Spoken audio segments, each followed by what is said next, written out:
Let's meet tonight's guest. According to television, solving murders usually takes somewhere between 30 minutes and 1 hour. Whether it's a novelist getting clues from the bark of trees, to grumpy cops in the most murderous square mile of England. A nasty accident? I don't think so. Seriously, guys, might be time to move. For the most powerful crime-fighting weapon of all, for the show with more spin-offs than corpses, science stuff. Forensics might be big business on the small screen. Cause of death, terminal stupidity. But what's life like for the crime scene investigators of the real world? To help us find out, please welcome Murdoch University forensic entomologist Paola Magni. Welcome. Nice to meet you. Great to have you here. So let's start with the basics. What is a forensic entomologist? A forensic entomologist is a scientist who uses insects, but also other little organisms like spiders, centipedes, mites, and sometimes crustaceans for crime scene investigation, to solve crimes. So you use the grossest possible tools to solve crimes, Yes, is that right? Exactly, yeah. Yeah. So how do, say, bugs help you solve crimes? Bugs can give you information about the time since death, but also the movement of a corpse, because bugs are related to particular environments. So if you find particular species on a body and the species are not related to the environment in which you found the body, well, something has to bell in your head and think maybe the body was killed somewhere else and was moved from that first environment, the primary crime scene, to the place where the body was found, the secondary crime scene. So what bugs make the best detectives? Well, they have 6 legs, so they can use the 6 magnifying lenses. And write notes with these hands and drink coffee in a cool fashion with that hand. They're actually better than us. In the majority of the situation, we find flies because blowflies especially are able to identify the odors of the decomposition extremely quickly. They're basically the sharks of the investigation, because as the shark can feel the presence of blood in lots of water, flies can detect the presence of the molecular or the decomposition in a very large environment. So they can get to the body after 15 minutes after death. They are so quick. They get to the body, they can lay eggs, and the eggs will hatch into maggots, so larvae. They will start the decomposition.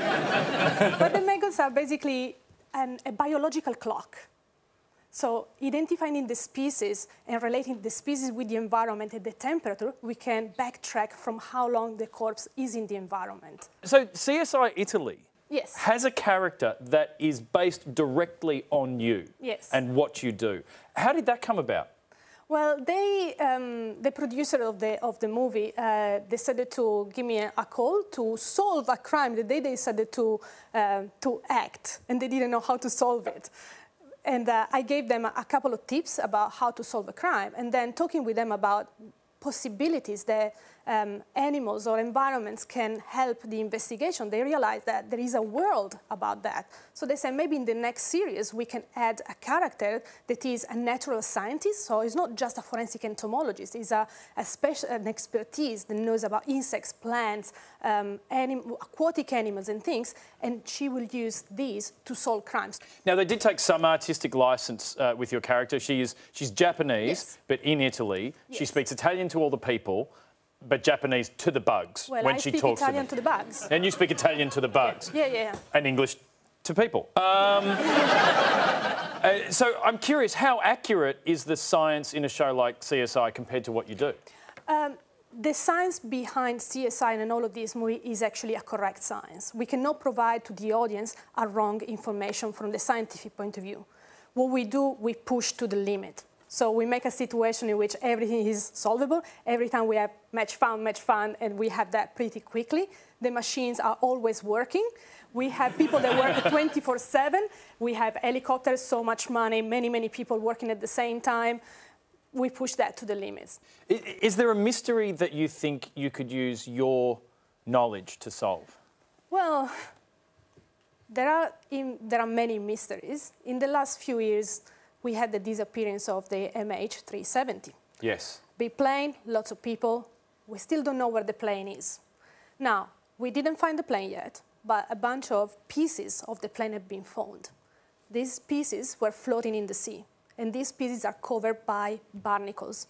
Barnacles are crustaceans, so same family of crabs and lobster, but they look like seashells. Now, these seashells, let's call that, the shell, have information. They can tell you where the piece come from and also what kind of water traveled. So those barnacles are almost like GPS tracking for where a piece of the plane has started exactly. and gone to. Kind of. We have different species around the world in different waters because they like water only if it's warm at a certain temperature or others. We have different species. They also grow based on the temperature. And on the shell, we have information like in the rings of a tree. We can analyze that using laser ablation mass spectrometry, super name for mega machine. I have no idea what that is. So let me ask you, you know so much about solving murders. Could you commit a murder and get away with it? Do you need me? It has been wonderful to meet you. Would you please thank Paola Magni? Thank you so much, Paola. Thank you.